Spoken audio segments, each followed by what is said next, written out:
Bonjour et bienvenue dans Aux Avant-Postes, l'émission qui cherche un sens au chaos du monde. L'humanité ne devrait pas avoir faim cette année. La FAO, l'agence de l'ONU chargée de l'alimentation, prévoit des records de production pour les céréales. Plus de 3 milliards de tonnes. Pour autant, la famine devrait continuer à frapper.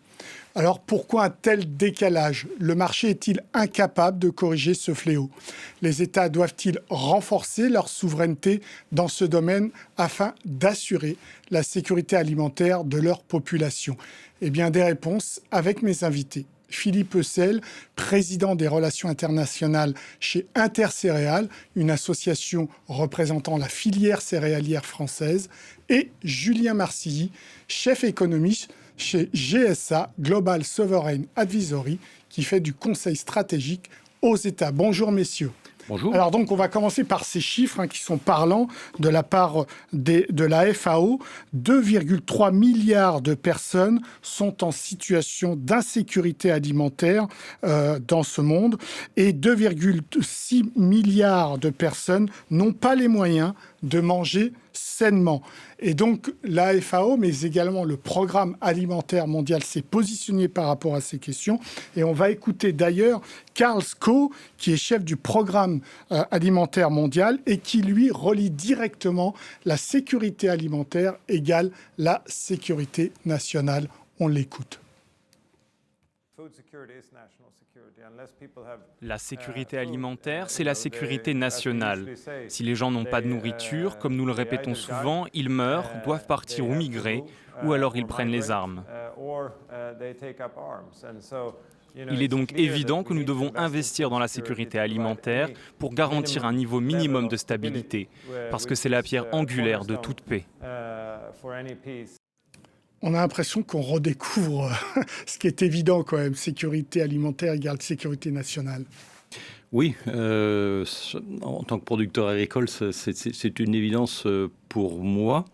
C'est vrai qu'en Europe, en tout cas, on a tendance à l'avoir un petit peu oublié depuis quelque temps, puisque grâce notamment aux politiques agricoles en Europe, on arrive largement à satisfaire les besoins de la population européenne et on est même une puissance exportatrice quelque part et qui vient contribuer à cette sécurité alimentaire au niveau international. La sécurité, c'est évidemment le domaine de l'État, Julien Marcilly. Qu'est-ce qu'il veut dire, là, le chef du Programme alimentaire mondial? C'est que l'État doit revenir dans la partie? Mais c'est vrai que, comme ce qui vient d'être dit, en effet, on a eu tendance à oublier que finalement, on pouvait aussi subir des crises de pénurie, puisqu'on avait l'impression, bon an, mal an, au cours peut-être des 20 premières années du nouveau millénaire, qu'on était en situation un peu de surabondance. Et puis la crise Covid, puis des crises successives, notamment la guerre en Ukraine, et puis des mesures protectionnistes prises par des grands pays producteurs comme l'Inde, finalement ont remis sur le devant de la scène ces questions des pénuries. Et aujourd'hui, ce qui compte pour beaucoup d'êtres humains, quand on parle de malnutrition, c'est évidemment dans quelle mesure est-ce qu'on peut avoir accès à l'alimentation. Donc c'est le prix lié à ces aliments. Et ces prix sont toujours en hausse cette année, même si évidemment il faut regarder... Alors on y reviendra justement. Les bonnes nouvelles, parce qu'il y en a quand même qui sont bonnes, hein, c'est les chiffres qui ont été annoncés en juillet 2025 par la FAO, qui annonce près de 3 milliards de tonnes de céréales, à peu près 800 millions de blé, 556 millions de tonnes de riz. C'est un record, Philippe Heussel, ou pas? C'est inédit ou pas? Sur la globalité de ces céréales, oui, je pense qu'on arrive à des chiffres records, ce qui est une bonne chose, effectivement, parce que la population mondiale augmente de la même façon, peut-être même un petit peu plus, justement. Et donc, c'est l'adéquation entre ce que la terre et les agriculteurs du monde peuvent produire et la consommation qu'il faut absolument respecter. Ce que l'on constate quand même depuis quelques années, en termes de céréales en tout cas, c'est que la part importée ou commercialisée au niveau international de ces céréales va en augmentation plus vite que la production. C'est-à-dire que le marché international, en fait, gagne des pourcents sur le total. Ouais. Et donc, ça veut dire qu'il n'y aura plus de faim ? Alors, on le voudrait bien. Hein. Ouais. Tout agriculteur rêverait effectivement de voir la faim éradiquée dans le monde. La faim, c'est pas simplement un problème de production, me semble-t-il. C'est surtout les zones où les gens ont faim. C'est, comme me le disait Monsieur Marcilly, c'est des problèmes économiques, mais c'est surtout des zones de conflit, des zones où la distribution est peu organisée ou même désorganisée, pour des raisons multiples. Et puis l'autre raison de la faim, c'est les aléas climatiques qui sont de plus en plus importants avec le changement climatique. Mais malgré les aléas, on fait 3 milliards de tonnes de céréales. Oui, c'est juste. Ces 3 milliards de tonnes, eh bien, ils sont essentiellement produits en tout cas pour les pays qui participent aux exportations, dans les pays qui ont une économie relativement avancée. En tout cas, les pays, les zones du monde qui participent au commerce international, en termes de blé tendre, par exemple, si on prenait l'exemple du blé tendre, on a 8 grandes régions du monde qui sont structurellement exportatrices. La Russie en tête depuis quelques années, puis tout de suite derrière l'Union européenne, et puis après les USA, les États-Unis, Canada, Australie, Argentine. Voilà, c'est les grands exportateurs. Et puis on a des pays qui sont structurellement importateurs, qui se situent pour beaucoup en Afrique du Nord, jusqu'en Égypte, et puis en Afrique subsaharienne, et puis dans le Proche-Moyen-Orient d'une manière générale. Donc des zones qui sont malheureusement soumis de plus en plus à des crises climatiques, sécheresse. Le Maroc, par exemple, est à sa 5e sécheresse consécutive. Un pays qui, autrefois, produisait jusqu'à 3 millions de tonnes de céréales régulièrement, n'en collecte plus que quelques centaines de milliers de tonnes. Julien Marcilly, c'est-à-dire qu'il y a la production, ces 3 milliards de tonnes, mais le marché n'est pas capable d'apporter à tous ceux qui ont besoin cette nourriture ?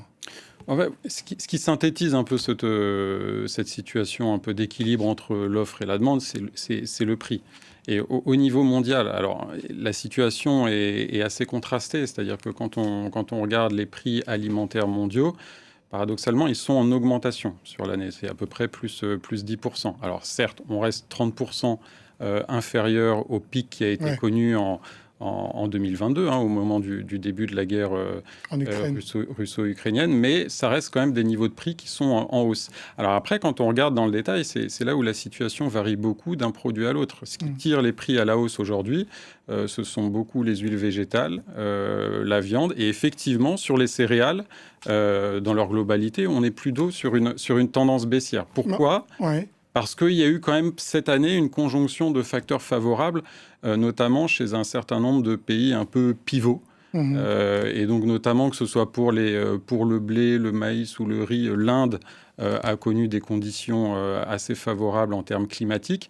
Ce qui fait que ce pays-là, il faut s'en souvenir, il y a 2-3 ans, avait décidé des mesures protectionnistes assez drastiques, notamment en matière d'exportation de riz, et ça avait quand même pénalisé bon nombre de pays en développement. Cette fois-ci, ne le fait pas.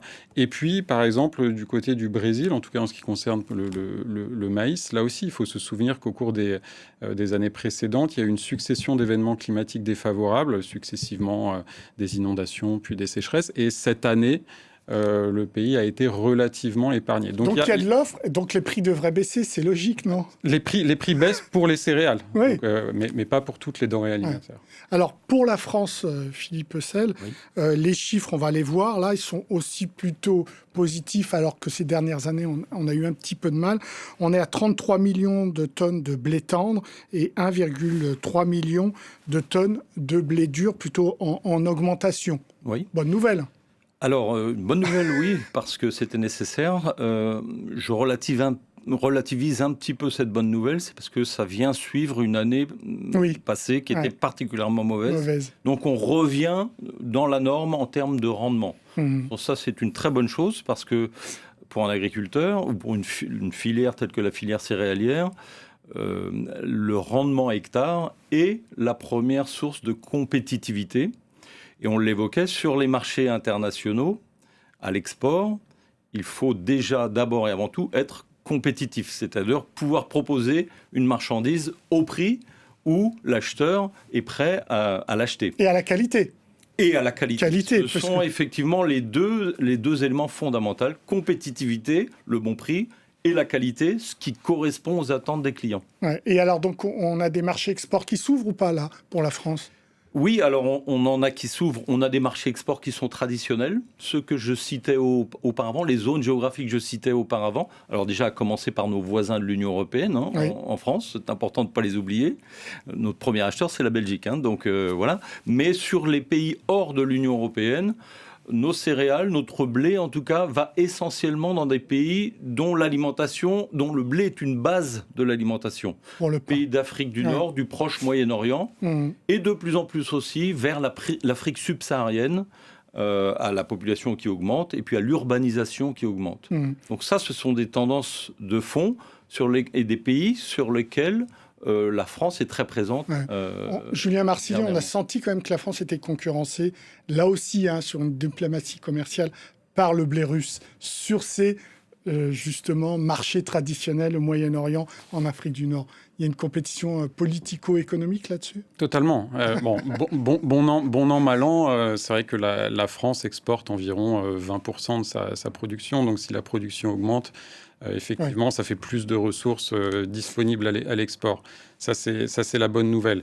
Bon, en effet, après, au cours des 10 dernières années, il y a quand même de nouveaux acteurs et donc concurrents pour les producteurs français qui ont pris de l'importance. Donc vous citiez la Russie, c'est totalement exact, à la fois pour des effets volume, c'est-à-dire qu'effectivement c'est le plus grand pays du monde et donc potentiellement aussi la plus grande puissance agricole, c'est simplement du bon sens, mais aussi au-delà de ça, il y a quand même des effets prix qui ont bénéficié à un certain nombre d'acteurs émergents.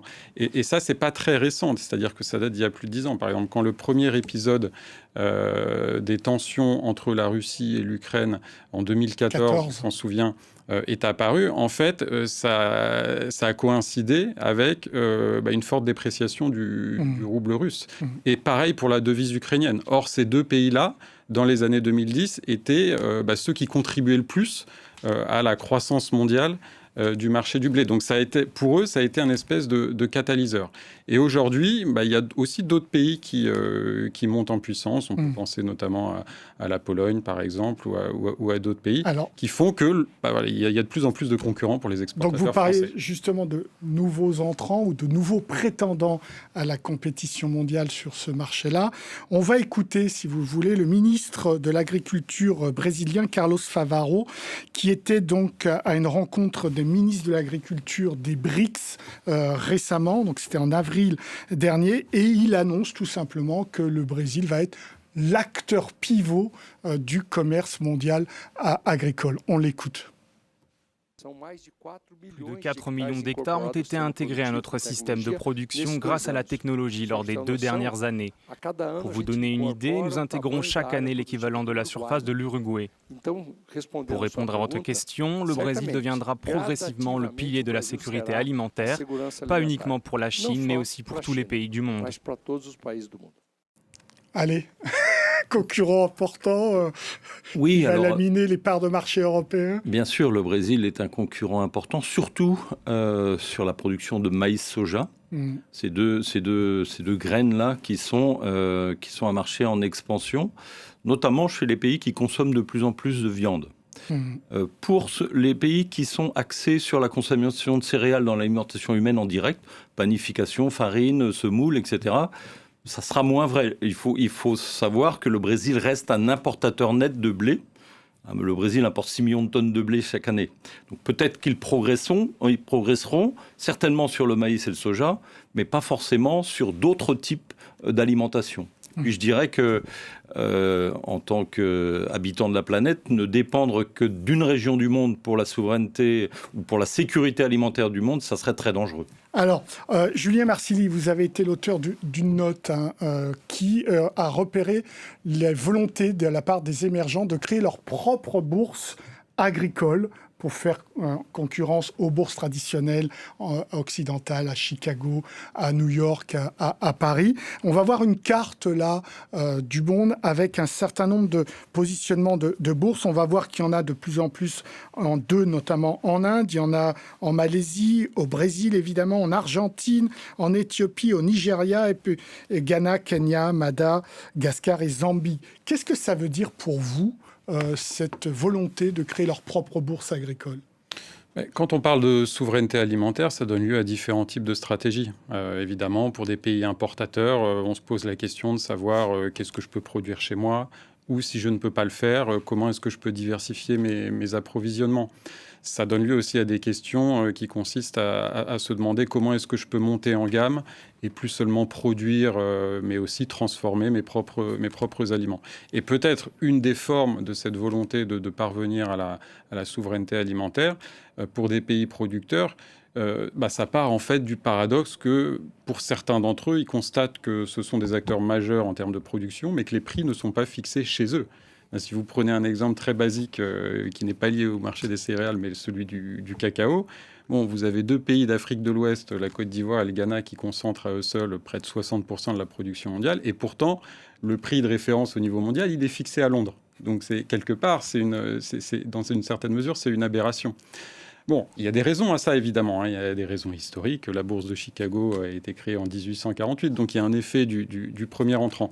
Mais il y a cette volonté, en fait, une bourse, c'est un marché, donc il y a cette volonté de mettre en relation et ça marche ou pas des producteurs et des consommateurs. Et donc, notamment, de favoriser l'accès aux marchés internationaux ou autres pour des petits producteurs qui peuvent davantage s'agréger. Les résultats sont contrastés, il faut être honnête. Pourquoi ? Parce que souvent les créations de ces bourses ont été récentes, et puis il y a aussi des effets de taille qui jouent beaucoup. Notamment un des enjeux pour que ça fonctionne bien, c'est la capacité de stockage dans ces pays-là qui nécessite manque d'entrepôts, etc., de garantie de la qualité. Techniques et donc des investissements aussi assez lourds. C'est ça qui permet de rendre les prix moins volatiles, de pouvoir vendre sa production quand la demande est là et pas forcément quand les récoltes sont faites. Et donc ce qui permet aussi pour le producteur d'avoir des stratégie d'État ou privée? C'est une bonne question. On revient au début de la discussion où on disait on a eu tendance à oublier au cours des 20 ou 30 dernières années que les denrées alimentaires pouvaient se raréfier.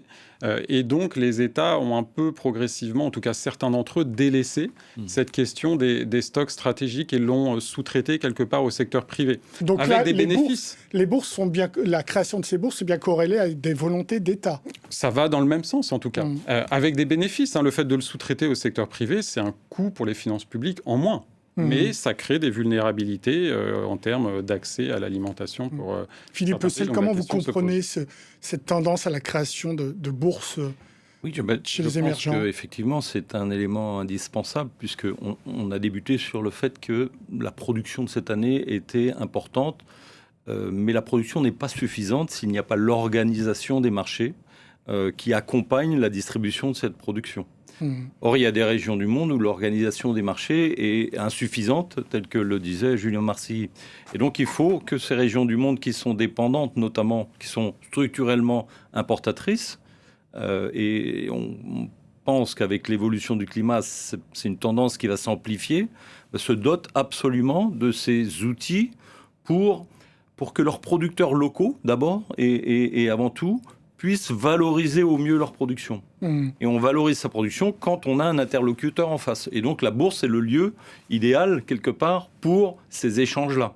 Après, le prix qu'on obtient de sa marchandise, c'est pas la bourse qui le fait, c'est l'équilibre des marchés. Et ça, c'est un petit peu plus délicat. Allez, c'est l'heure de notre rubrique Dans le radar. Alors, notre rubrique Dans le radar, c'est justement un livre, une étude, une enquête qui nous a interpellés cette semaine. Aujourd'hui, c'est une note de la Fondation pour l'agriculture et la ruralité dans le monde, la Fondation Farm.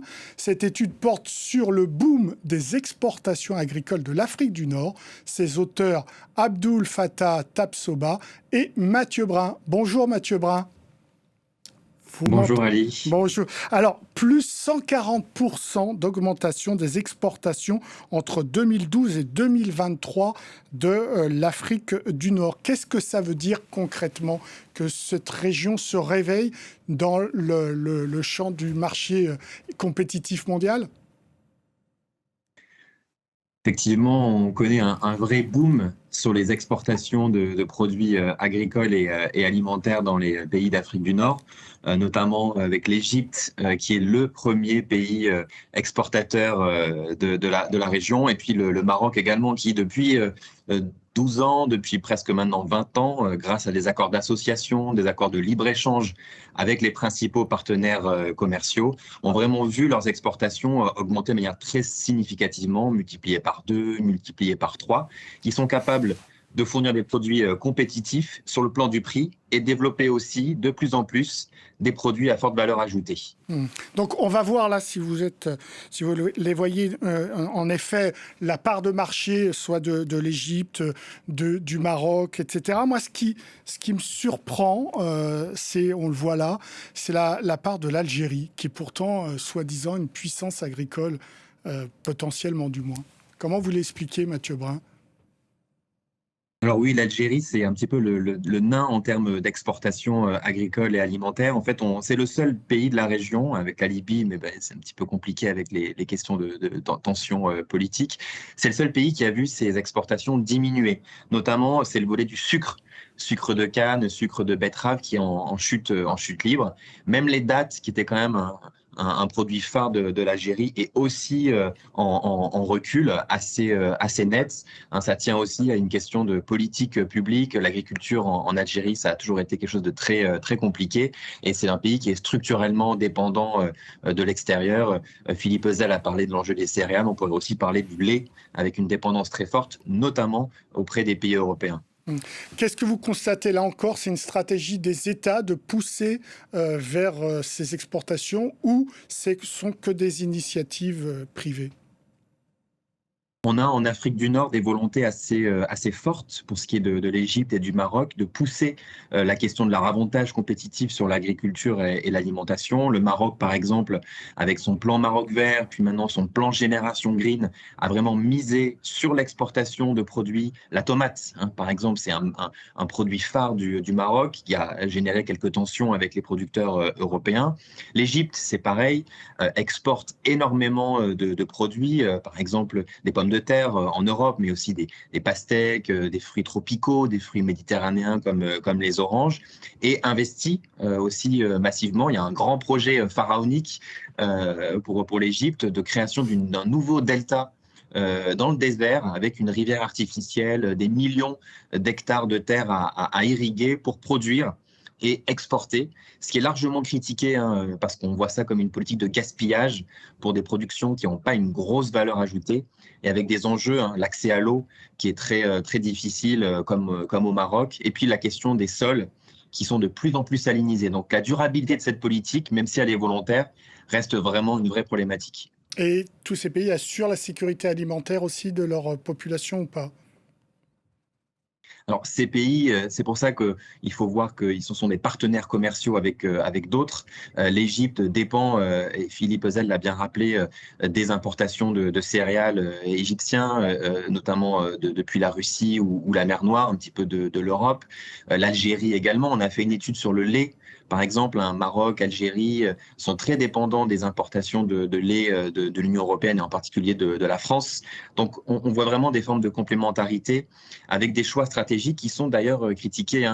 Le plan Maroc vert a fait l'objet de critiques assez virulentes, de sacrifices de la sécurité alimentaire nationale au profit des exportations vers l'Europe, mais aussi de plus en plus vers les États-Unis ou la Chine. Est-ce qu'il y a une coordination de cette stratégie entre ces différents pays, ou est-ce qu'au contraire, ils ne se parlent absolument pas ? Alors l'intégration économique et politique des pays d'Afrique du Nord est quelque chose qui dure depuis longtemps et au contraire, on n'a pas vraiment une forme d'organisation qui permette de coordonner les efforts. Les États-Unis, par exemple, ont un accord de libre-échange avec le Maroc qui, en ce moment, avec les droits de douane qui sont un petit peu questionnés, lui donne un avantage compétitif important par rapport à d'autres pays comme l'Égypte. Les États-Unis, l'Union européenne a aussi un accord d'association et de libre-échange avec le Maroc et l'Égypte. Donc les pays avancent, si vous voulez, plutôt en rang dispersé. En pariant sur leur avantage compétitif, sur leurs relations aussi géopolitiques. L'Égypte, par exemple, met beaucoup plus l'accent sur les pays du Golfe, l'Arabie Saoudite, par exemple, ou la Turquie, et en poussant vers l'Inde, la Chine, alors que le Maroc, lui, regarde plutôt de l'autre côté, vers les États-Unis et vers l'Union européenne, qui est son partenaire ultra majoritaire. Merci beaucoup Mathieu Brun pour cette intervention. Merci beaucoup messieurs pour vos réponses. Aux avant-postes, c'est terminé évidemment. Vous pouvez retrouver cette émission sur france24.com, sur nos réseaux sociaux et sur nos podcasts. Au revoir.